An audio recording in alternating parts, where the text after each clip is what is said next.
우리에게 있는 대제사장은 우리의 연약함을 동정하지 못하시리가 아니요 모든 일에 우리와 똑같이 시험을 받으시니로되 죄는 없으시니라. 그러므로 우리가 긍휼하심을 받고 때를 따라 돕는 은혜를 얻기 위하여 은혜의 보좌 앞에 담대히 나아갈 것이니라. 하나님은 영이시니 예배하는 자가 영과 진리로 예배할지니라. 아멘.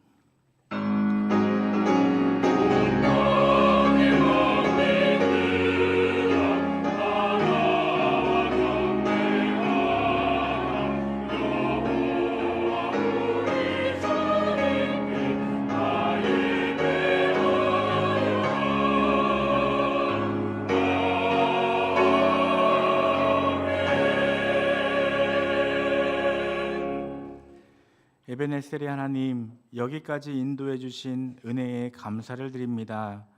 광야 같은 고달픈 인생길을 걸어가는 동안에 하나님께서 낮에는 구름 기둥으로 밤에는 불 기둥으로 저희를 인도해 주셨습니다. 그 은총을 입어 여기까지 온 저희가 오늘 거룩한 주일을 맞아 감사한 마음으로 하나님께 예배하고자 하오니 이곳에 임재하셔서 저희가 드리는 찬송과 기도를 기쁘게 받아 주옵소서. 예수 그리스도의 이름으로 기원하옵나이다. 아멘.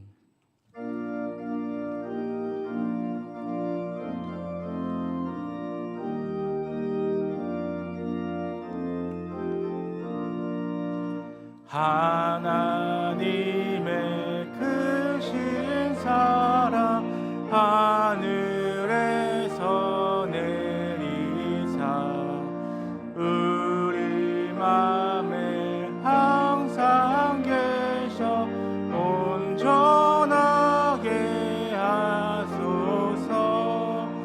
우리 주는 자비하사 사랑 무한하시니 두려워서 떠는 자를 구원하여 주소서. 걱정 근심 많은 자를 성령 감화하시며 복과 은혜 사랑마다 영원하게 하소서. 정과 끝이 되신 주님 항상 인도하셔서 마귀 유혹하는 것을 속히 끊게 하소서. 전능하신 아버지여 주의 능력 주시고 우리 맘에 임하셔서 떠나가지 마소서. 주께 영광 항상 돌려 천사처럼 섬기며 주의 사랑 영영토록 찬송하게 하소서. 우리들이 거듭나서 의미 없게 하시고 주의 크신 구원받아 온전하게 하소서. 영광에서 영광으로 천국까지 이르러 크신 사랑 감격하여 경배하게 하소서.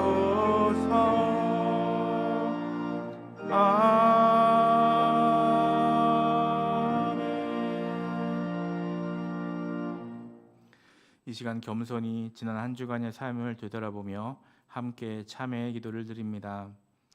우리의 모든 행위를 아시며 죄인들의 마음 깊은 곳에 있는 것까지 감찰하시는 하나님, 지난 한 주간을 돌아보니 부끄러운 모습을 감출 수 없습니다.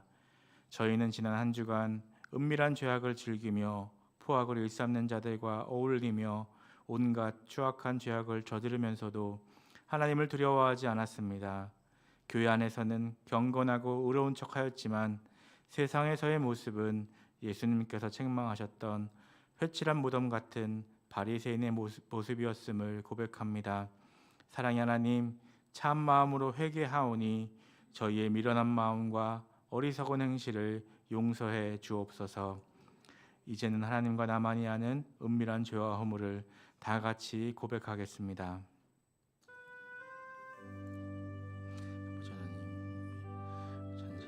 지난 한 주간을 되돌아보니 부끄러운 모습을 감출 수 없습니다.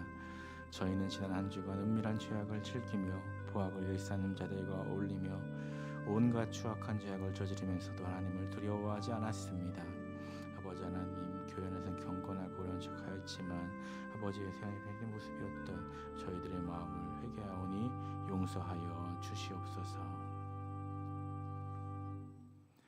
우리가 그리스도 안에서 그의 은혜의 풍성함을 따라 그의 피로 말미암아 속량 곧 죄사함을 받았느니라. 아멘.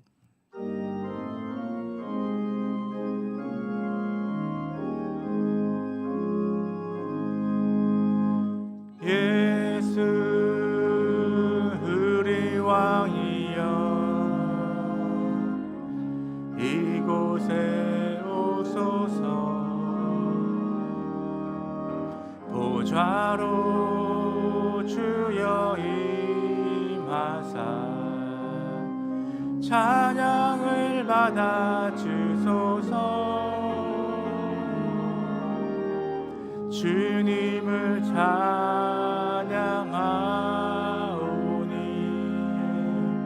주님을 경배하오니 왕이신 예수여 오셔서 좌정하사 다스리소서.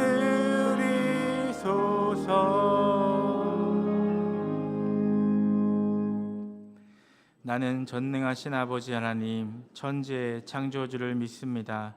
나는 그의 유일하신 아들 우리 주 예수 그리스도를 믿습니다. 그는 성령으로 잉태되어 동정녀 마리아에게서 나시고 본디오 빌라도에게 고난을 받아 십자가에 못 박혀 죽으시고 장사된 지 사흘 만에 죽은 자 가운데서 다시 살아나셨으며 하늘에 오르시어 전능하신 아버지 하나님 우편에 앉아 계시다가 거기로부터 살아있는 자와 죽은 자를 심판하러 오십니다.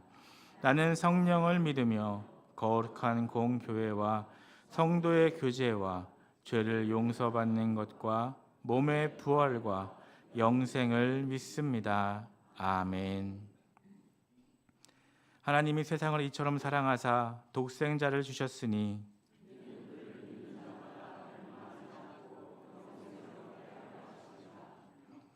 하나님이 그 아들을 세상에 보내신 것은 그로 말미암아 세상이 구원을 받게 하려 하심이라. 믿지 아니하는 자는 하나님의 독생자의 이름을 믿지 아니하므로 그 정죄는 이것이니 곧 빛이 세상에 왔으되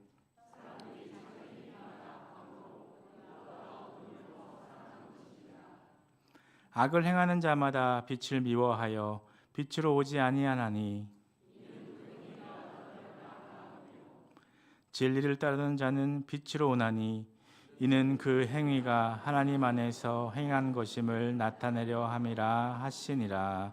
아멘.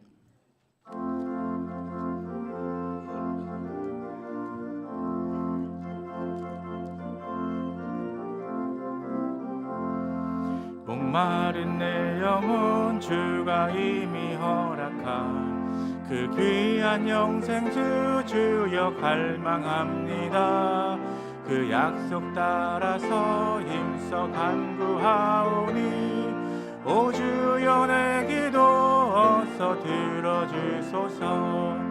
예수의 사랑 예수의 사랑 바다 물결같이 내게 임하니 영광의 물결에 온전히 쌓여서 내 영혼의 기쁨 한량 없도다. 주 내게 약속한 큰 비 내려주시려 은혜의 저구름 건너편에 떠올라 그 귀한 징조가 내게 밝히 보이니 나 힘을 다하여 주께 간구합니다. 예수의 사랑 예수의 사랑 바다 물결같이 내게 임하니 영광의 물결에 온전히 쌓여서 내 영혼의 기쁨 한량 없도다.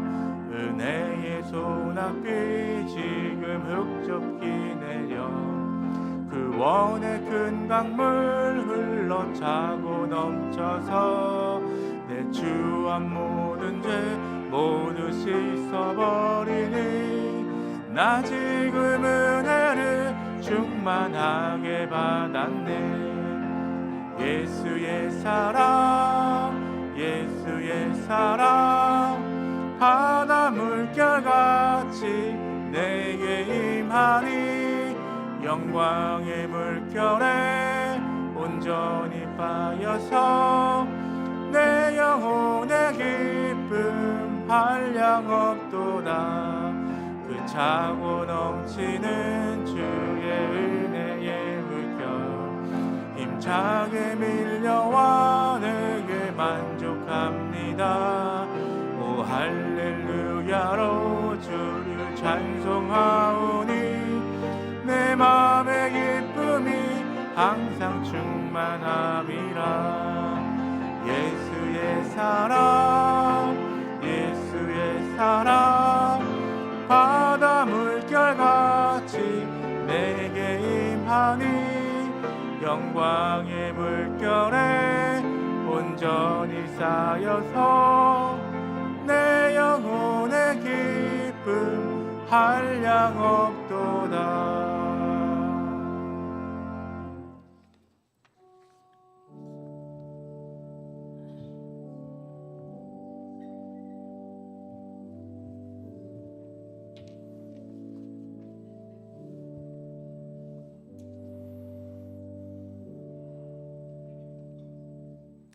아무것도 염려하지 말고 다만 모든 일에 기도와 간구로 너희 구할 것을 감사함으로 하나님께 아뢰라.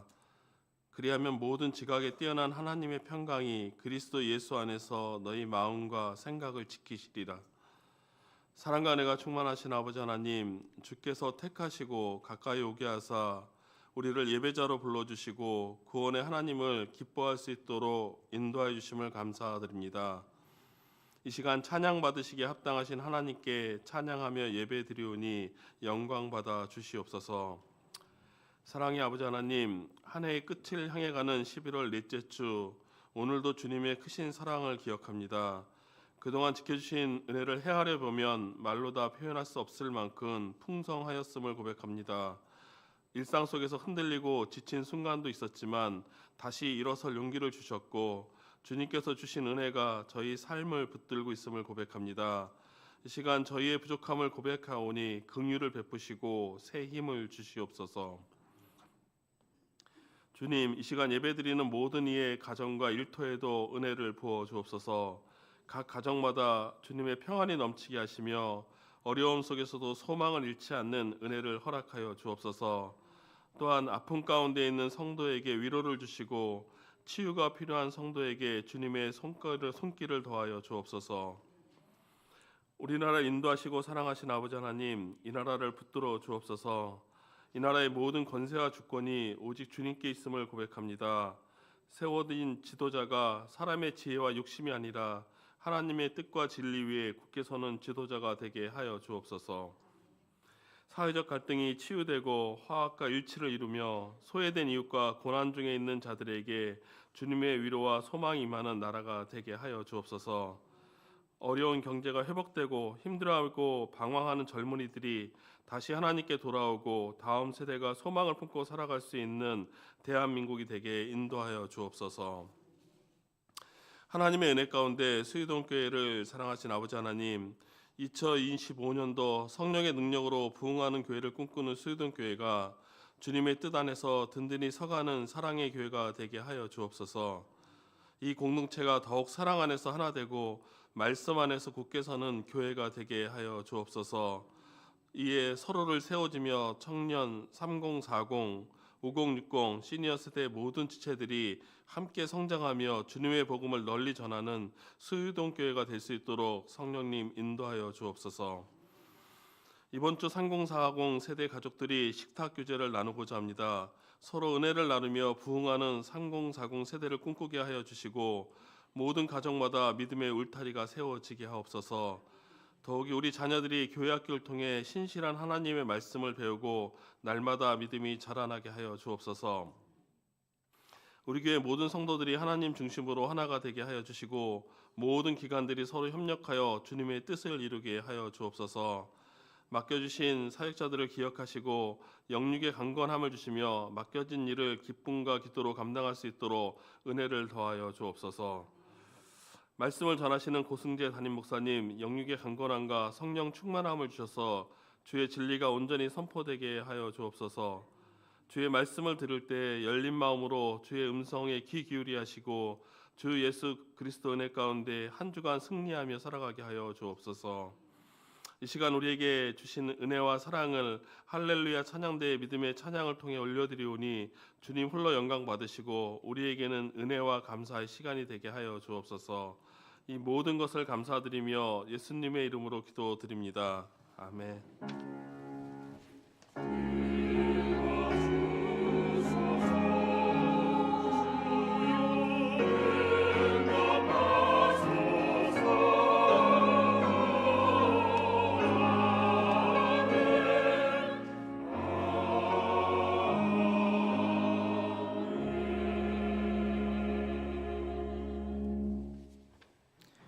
오늘 우리에게 주시는 하나님의 말씀은 요한복음 3장 16절에서 17절까지 말씀입니다. 신약성경 146면 요한복음 3장 16절에서 17절까지 말씀을 한 목소리로 합독하시겠습니다. 하나님이 세상을 이처럼 사랑하사 독생자를 주셨으니 이는 그를 믿는 자마다 멸망하지 않고 영생을 얻게 하려 하심이라. 하나님이 그 아들을 세상에 보내신 것은 세상을 심판하려 하심이 아니요 그로 말미암아 세상이 구원을 받게 하려 하심이라. 아멘.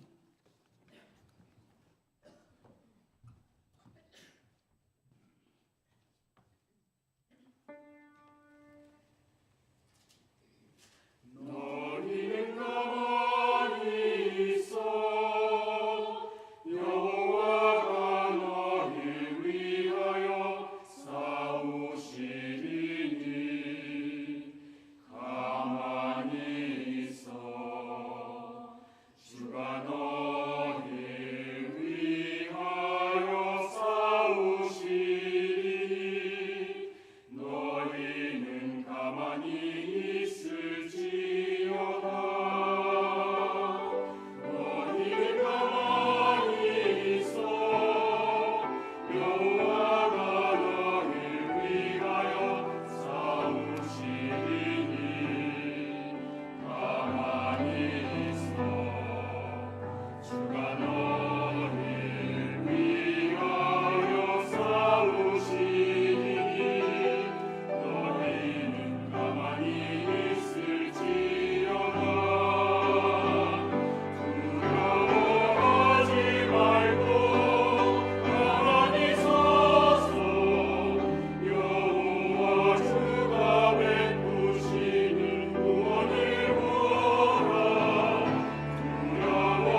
이 예배 가운데 성령 하나님께서 우리와 함께 하시는 줄 믿습니다. 성령을 통해 하나님께서 우리 각자에게 말씀하실 때 아멘으로 응답하고 삶에서 순종하는 은혜가 우리 모두에게 넘치기를 주의 이름으로 축복합니다. 오늘은 나를 사랑하시는 하나님이란 제하에 여러분과 말씀을 나누겠습니다. 요한복음 3장 16절은 성경에서 가장 중요한 말씀으로 뽑히는 구절입니다. 그래서 성도들께서 가장 많이 사랑하고 암송하는 구절입니다. 여러분 혹시 이 구절을 외우고 계십니까? 같이 한번 외워보려고 합니다. 갑자기 하면 당황할 수 있으니 먼저 괄호 넣기로 한번 해보겠습니다. 하나님이 세상을 이처럼 사랑하사 독생자를 주셨으니 이는 그를 믿는 자마다 멸망하지 않고 영생을 얻게 하려 하심이라. 아멘. 이번에는 자막 없이 한번 해보겠습니다. 이게 진짜 실력인데 한번 해보겠습니다. 시작. 하나님이 세상을 이처럼 사랑하사 독생자를 주셨으니 이는 그를 믿는 자마다 멸망하지 않고 영생을 얻게 하려 하심이라. 아멘. 아이고, 저도 틀릴까 봐 아주 혼이 났습니다. 성경은 무엇에 관한 책입니까? 성경의 핵심이 무엇입니까? 라고 누군가 우리에게 물어온다면 가장 쉽게 답할 수 있는 것이 바로 요한복음 3장 16절입니다. 성경은 하나님께서 세상을 사랑하셔서 독생자 예수 그리스도를 통해 세상을 구원하신 하나님의 사랑 이야기입니다. 이렇게 짧게 답할 수 있습니다. 좀 더 개인적인 차원으로 바꾸어 말씀드리면 성경은 하나님께서 당신을 사랑하셔서 당신을 위해 이 땅에 예수 그리스도를 보내시고 당신을 구원해 주신 하나님의 사랑 이야기입니다. 라고 답할 수 있습니다. 하나님은 당신을 사랑합니다. 사랑하는 성도 여러분, 하나님은 여러분 한 사람 한 사람을 전심으로 사랑하는 줄 믿으시기 바랍니다. 이 표현 믿지 않는 사람들에게 말하면 어떻게 반응할까요? 무관심과 냉담하게 반응하는 사람들이 대부분입니다. 아예 자리를 피하거나 대화 자체를 하지 않으려고 하죠. 부정적인 반응과 함께 반발심을 표하는 사람들도 많습니다. 너나 잘하세요. 이런 빈정거리는 태도를 보이는 사람도 많습니다. 아주 드물지만 긍정적인 반응을 보이는 이들이 있습니다. 특히 인생의 어려움과 참 힘겨운 시기를 보내는데 이 단순해 보이는 이 말 한마디가 그 사람에게 위로가 되고 교회로 발걸음을 옮기게 되는 아주 드문 경우가 있습니다. 여러분께 질문을 다시 드립니다. 하나님께서 당신을 사랑합니다라는 이 말, 여러분은 이 말을 믿으십니까? 여러분께서 믿는다고 답하신다면 그 이유를 묻고 싶습니다. 다시 말씀드려 하나님께서 여러분에게 무엇을 어떻게 해 주셨길래 여러분은 하나님의 사랑에 관해 확신하며 그렇게 답할 수 있습니까? 여러분, 사랑은 말이 아니라 느낌이 아니라 헌신과 희생입니다. 누군가를 사랑한다라고 말할 때 그것은 단순한 호감을 뛰어넘어서 어떤 대상을 향해 무엇이라도 할 수 있다. 무한한 헌신과 희생을 아끼지 않는 것, 이것이 바로 사랑입니다. 한 부부에 관한 이야기를 영상 다큐를 통해 보게 되었는데요. 참 감동적이었습니다. 사랑이 무엇인지 저도 깊은 깨달음을 얻게 되었는데요. 지극히 평범한 부부였습니다. 남편은 공무원이었고 아내는 평범한 가정주부였습니다. 아들이 둘 있었는데 어느 날 이 부부가 뜻하지 않은 교통사고를 당하게 되었습니다. 중앙 차선을 넘어왔던 이 상대편 차와 충돌했고 부부가 크게 다쳤습니다. 남편은 왼쪽 다리에 인공관절을 심어야 했고 약 6개월간 병원 신세를 지었습니다. 설상가상으로 아내는 훨씬 더 상태가 심각했습니다.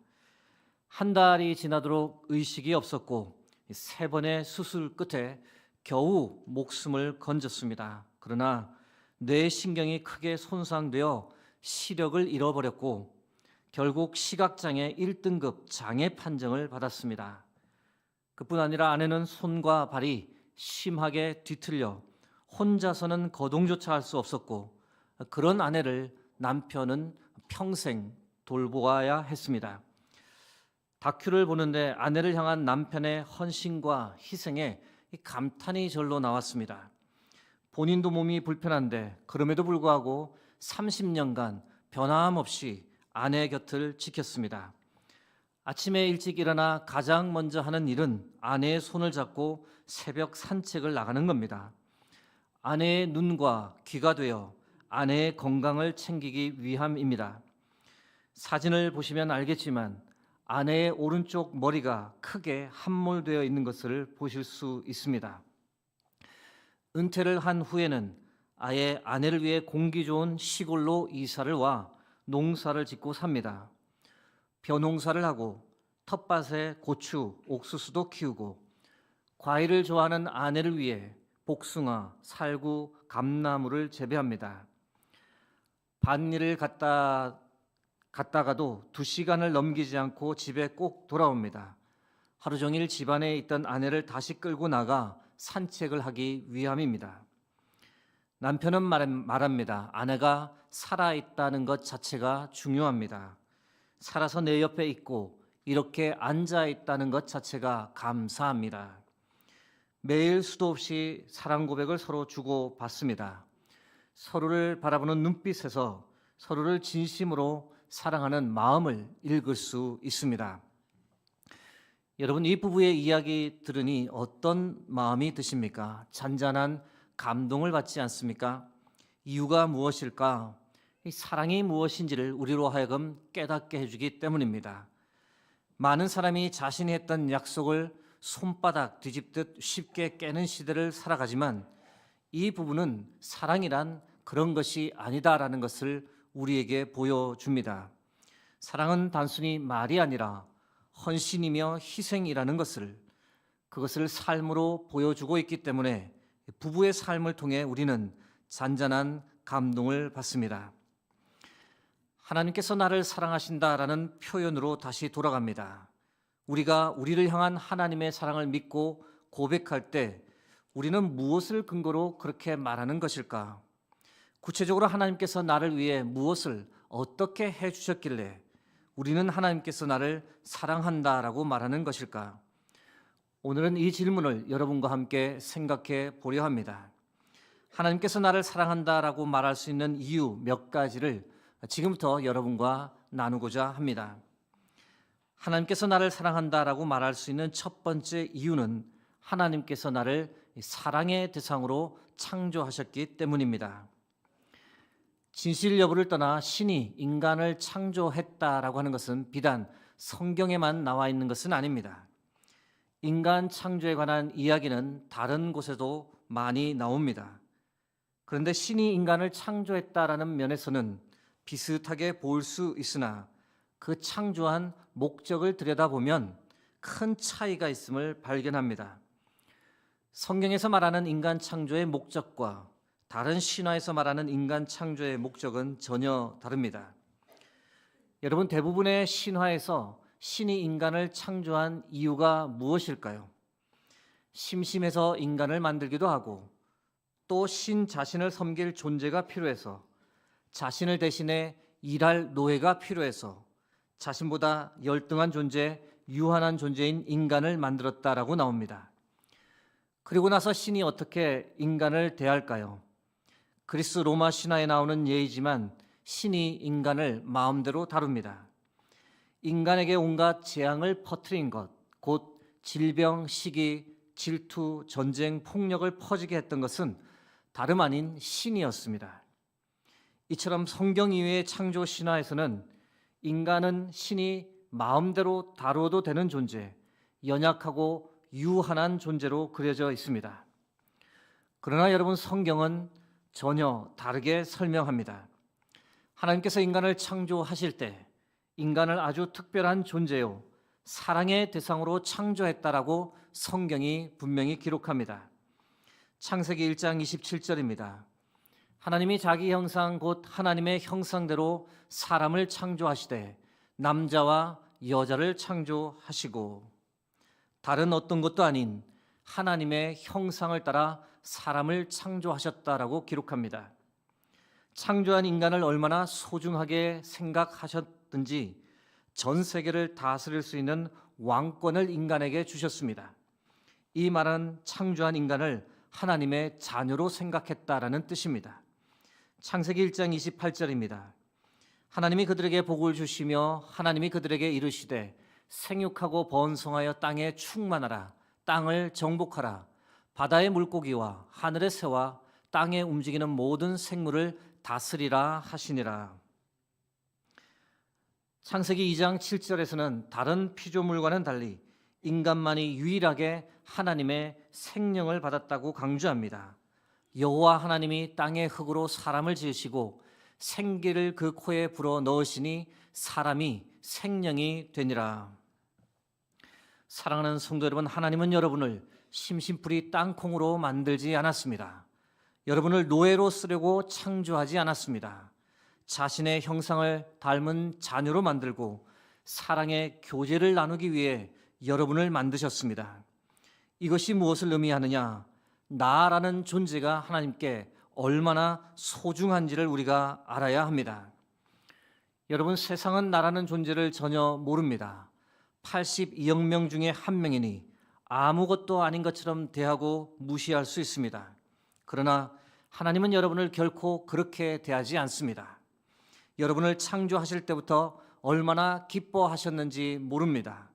여러분에게 생기를 불어넣어 주셨을 때 새로운 나의 자녀가 탄생했다라고 너무 좋아하셨습니다.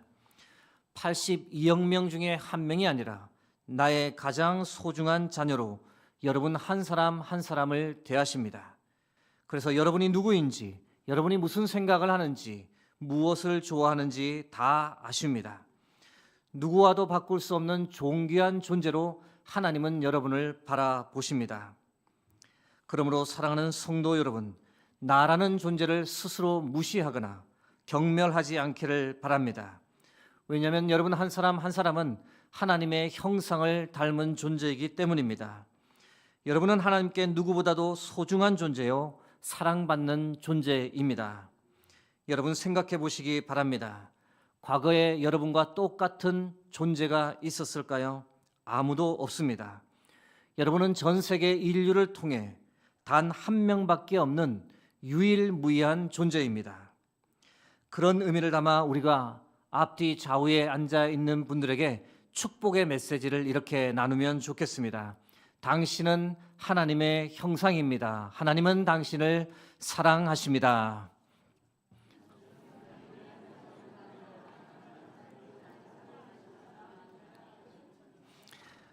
한 번만 더 하겠습니다. 당신은 인류 역사상 단 한 명밖에 없는 존재입니다.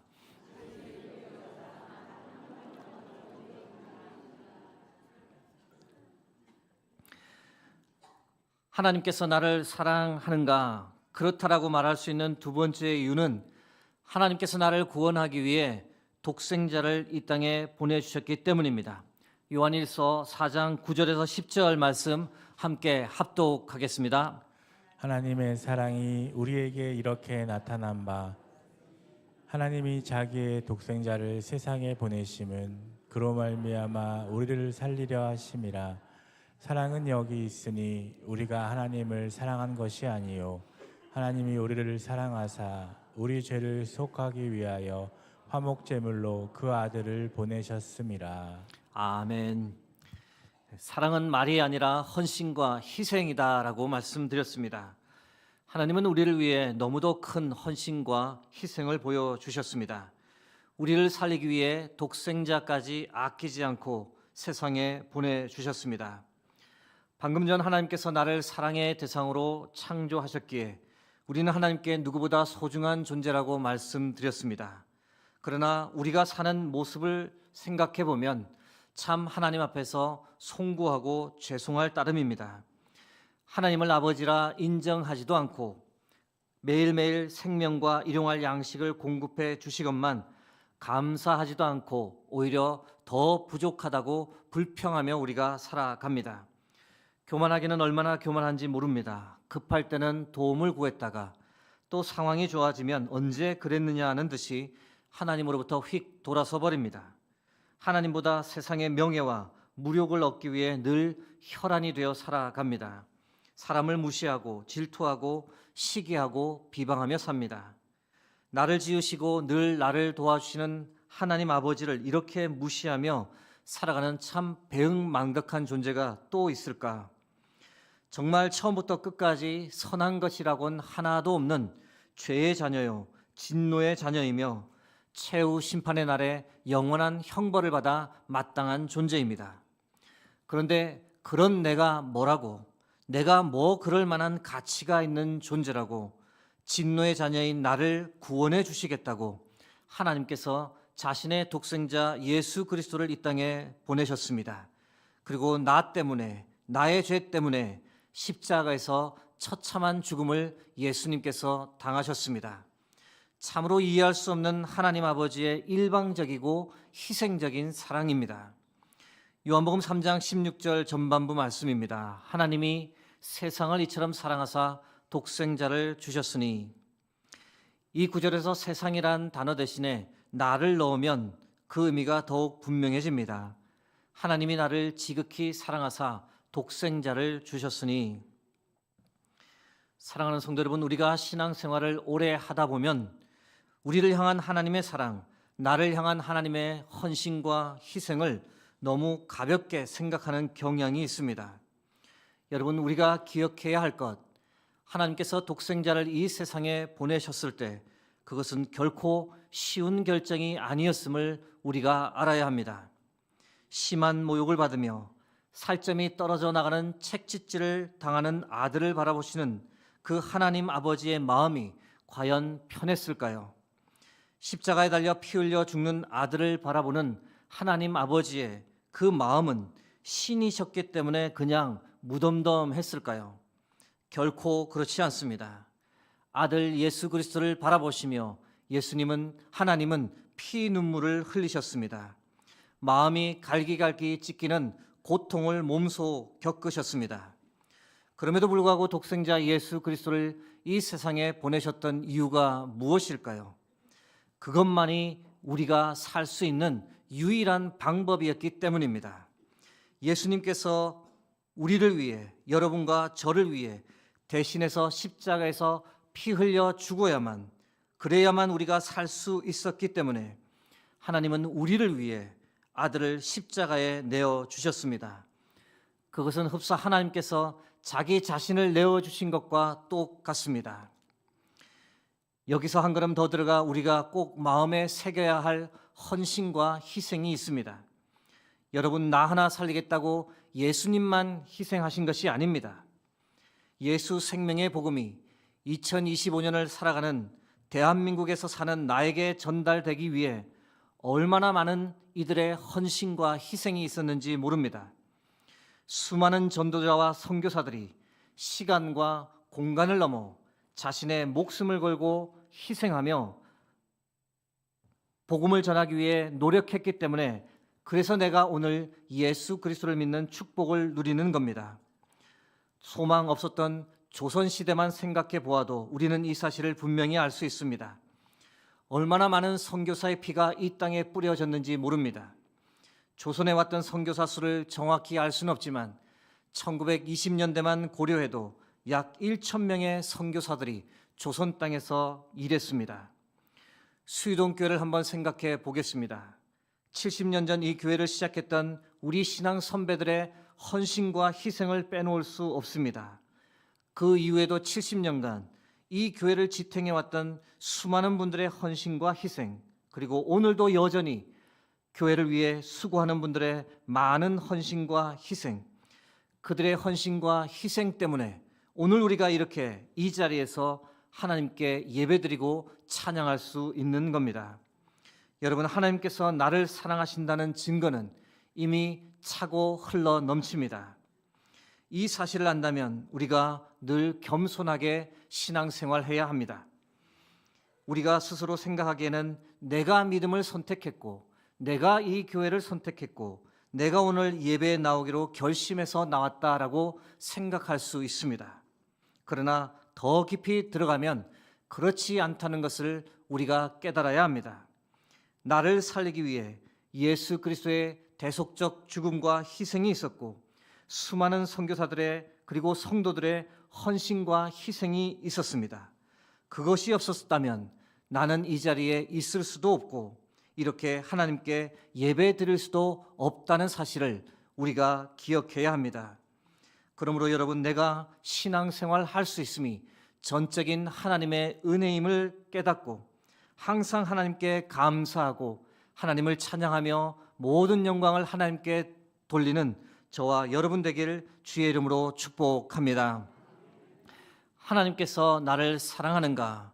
그렇다라고 말할 수 있는 세 번째 이유는 하나님께서 나에게 영원한 생명, 영생을 주셨기 때문입니다. 영생이란 말을 들으면 항상 다소 냉소적으로 반응하는 기독교인들이 있습니다. 예수님의 부활을 믿지도 않고 사후 세계를 받아들이지도 않으며 교회에 다니는 사람들이 꽤 있습니다. 예수님의 부활과 사후 세계를 믿지 않으면서 교회에 오는 의도가 무엇일까? 교회에 오면 마음이 평안해서 오는 걸까요?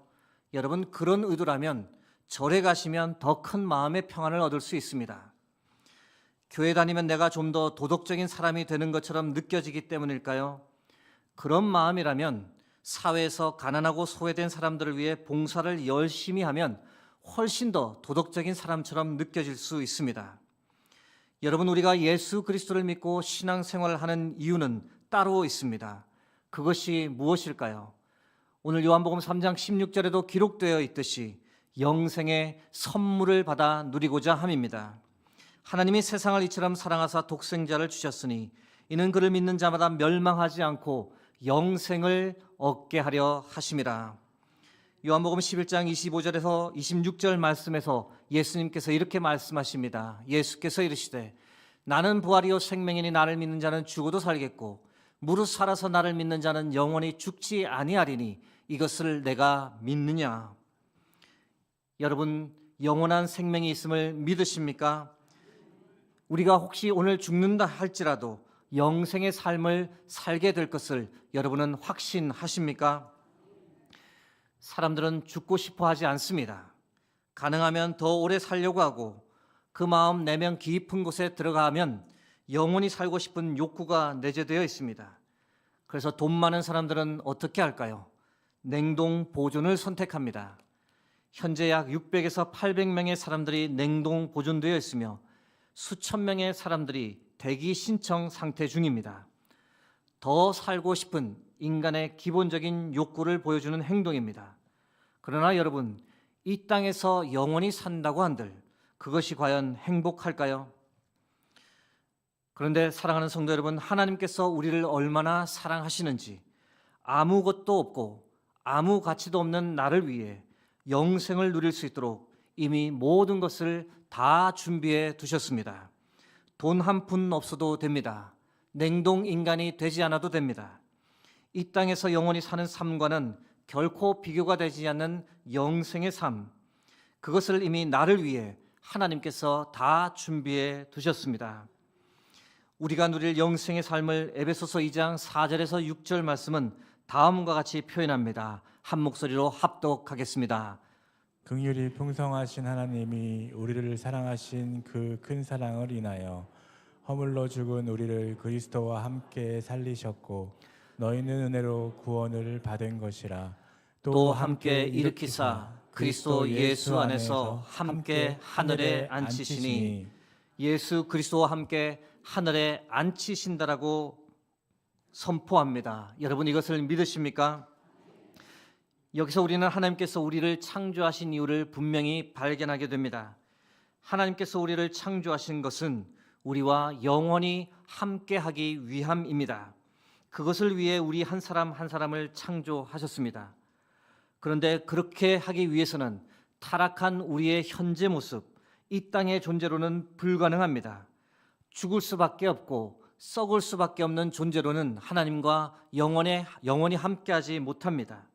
그래서 하나님은 우리를 죽음을 초월한 존재, 유한을 뛰어넘어 무한한 존재, 하나님과 동일한 영생을 소유한 존재로 우리를 바꾸시려는 겁니다. 이것이 바로 하나님께서 태초부터 세우신 계획입니다. 예수 그리스도를 믿는 자마다 구원을 받아 영생을 소유하여 하나님 아버지와 영원히 함께 사는 삶, 이것이 바로 하나님의 최종 목적입니다. 사랑하는 성도 여러분, 영생은 단순히 죽지 않고 영원히 사는 것을 말하지 않습니다. 시공간을 뛰어넘는 존재가 되어 우리가 한 번도 경험해 보지 못한 초자연적 삶을 살아가는 것, 그것을 뜻하지도 않습니다. 심지어 하나님처럼 신적인 존재가 되는 것 역시 영생의 핵심이 아닙니다. 여러분, 영생의 핵심이 무엇일까? 그것은 영원히 산다는 것이 아니라 영원히 하나님 아버지와 함께 한다는 것을 뜻하는 겁니다. 하나님과 함께 할 수 없었던 우리가 영생의 선물 받아 하나님과 영원히 함께 산다는 것, 이것이 바로 영생의 핵심입니다. 여러분, 하나님과 함께 산다는 것, 하나님의 전적인 은혜 아래 사는 것을 뜻합니다. 하나님 주시는 무한한 사랑을 받으며 다시는 슬픔이나 고통이나 죽음이나 이별이 없는 그곳에서 삶을 사는 것, 나라는 존재를 다른 사람과 비교할 필요도 없고 하나님의 사랑 안에서 모두가 온전히 하나가 되어 사는 것, 이 땅에서 결코 이루어질 수 없는 하나님과 영원히 함께하는 삶을 사는 것, 그것이 바로 영생입니다.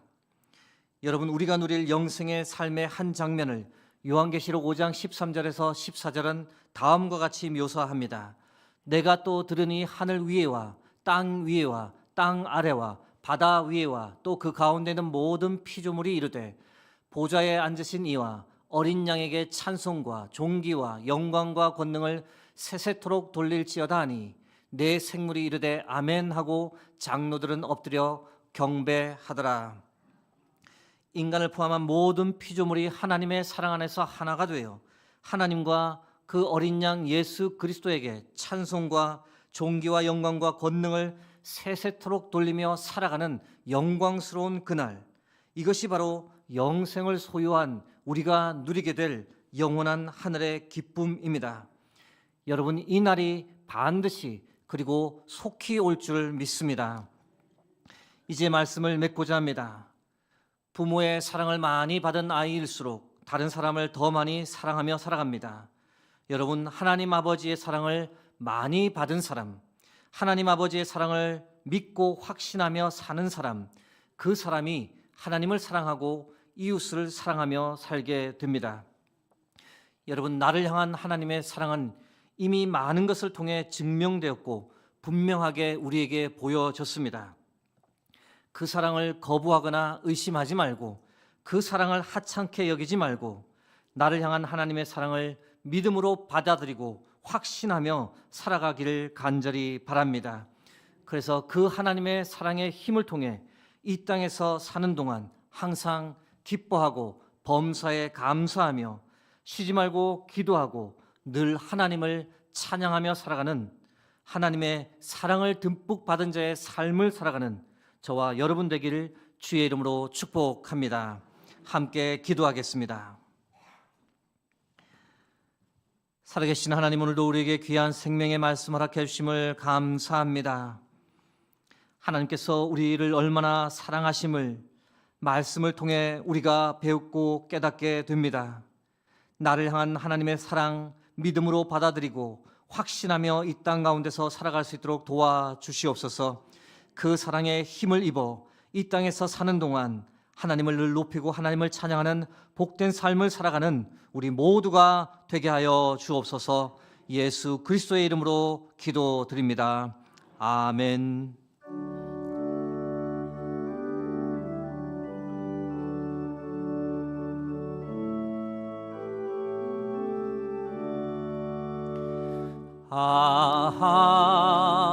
하나님의 은혜로 있을 때 자 왜 구속하여 주는지 난 알 수 없도다. 내가 믿고 또 의지함은 내 모든 형편하시는 주님 늘 보호해 주실 것을 나는 확실히 아네. 왜 내게 굳센 믿음과 또 복음 주셔서 내 마음이 항상 편한지 난 알 수 없도다. 내가 믿고 또 의지함은 내 모든 형편하시는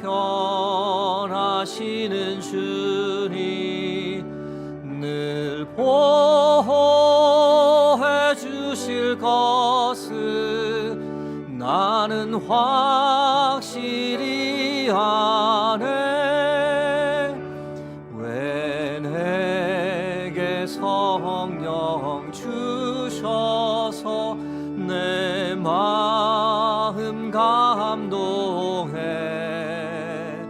주 예수 믿게 하는지 난 알 수 없도다.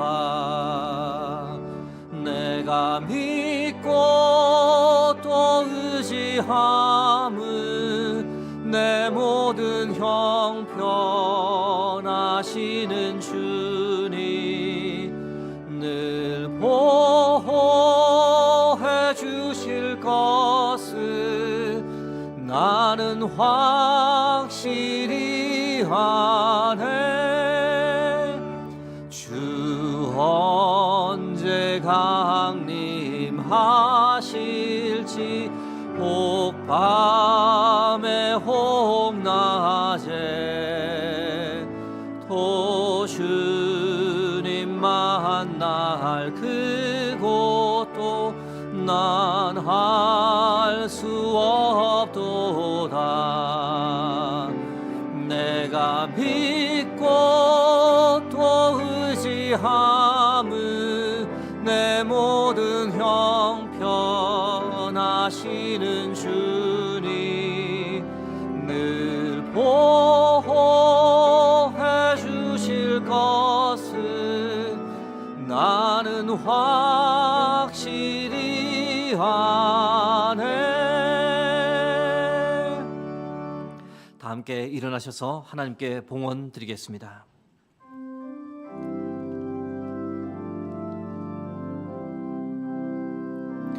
감사 위에 감사를 덮을 때 은혜 위에 은혜가 쌓이네. 모든 일에 감사 모든 순간에 그리 아니하실지라도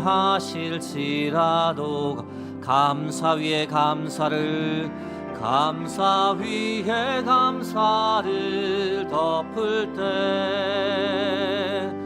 은혜 위에 은혜가 쌓이네.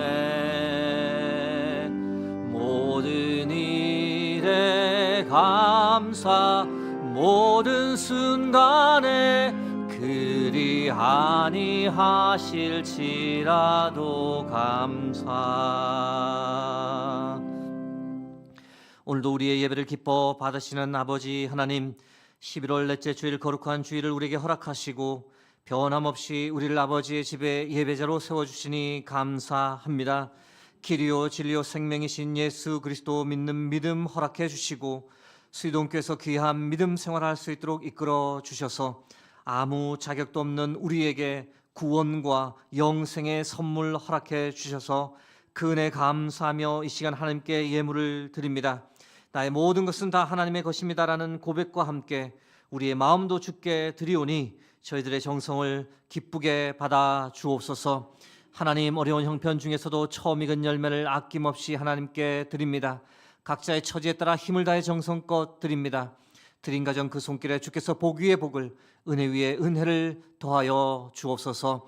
그래서 이 세상에서 요동하지 않도록, 물질로 인해 시험 들거나 고통받지 않도록 더 섬기고 더 나누고 더 베풀며 사는 형통의 삶으로 이끌어 주옵소서.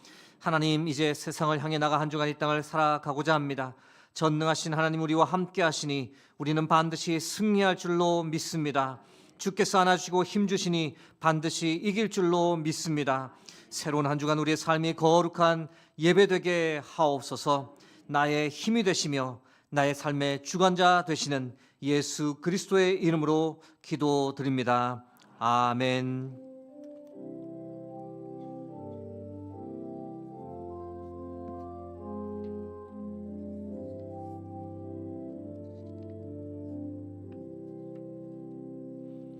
자리에 앉으시면 교회 소식 말씀드리겠습니다. 이번 주 수요일 하반기 바울 전도대 활동이 종료됩니다. 오후 12시에 점심 식사하시고 전도 후에 마지막 모임 가지도록 하겠습니다. 돌아오는 토요일 11월 29일 3040 패밀리 디너 펠로우십이 있습니다. 오후 5시 장소는 식당이 되겠습니다. 3040 세대들이시면 가족들을 데리고 오셔서 식탁에 교제도 나누시고 은혜의 시간 함께 누리길 바랍니다. 많은 참석을 부탁드립니다.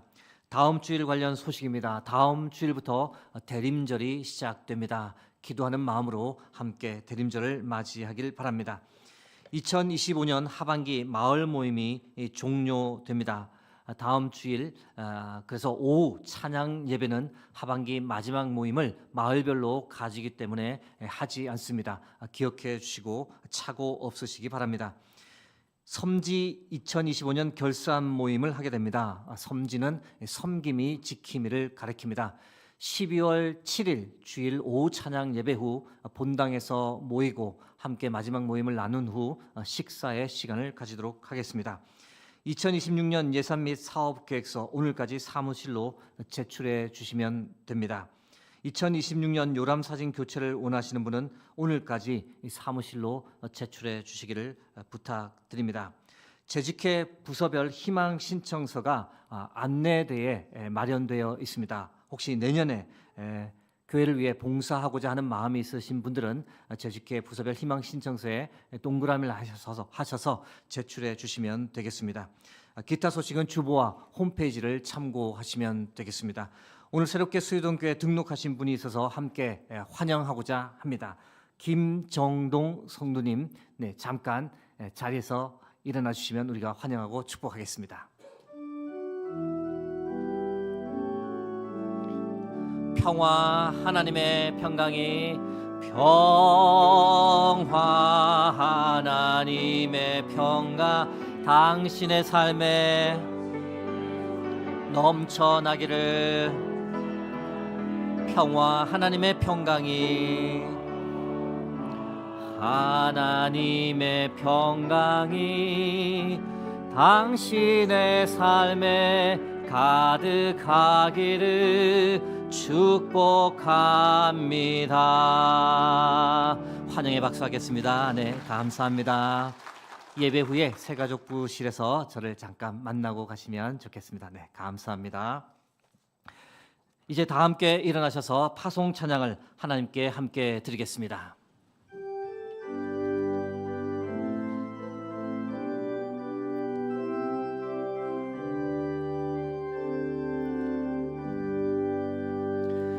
여기에 모인 우리 사랑받는 주의 자녀라. 주께서 뜻하신 바 우리 통해 펼치신다.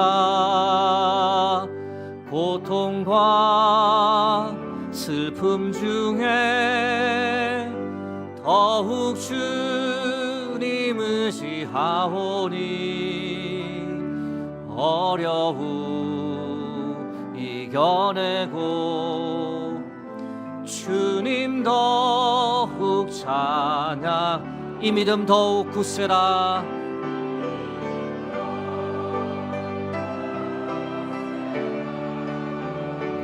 주가 지켜주신다. 어두운 밤에도 주의 밝은 빛 인도하여 주신다.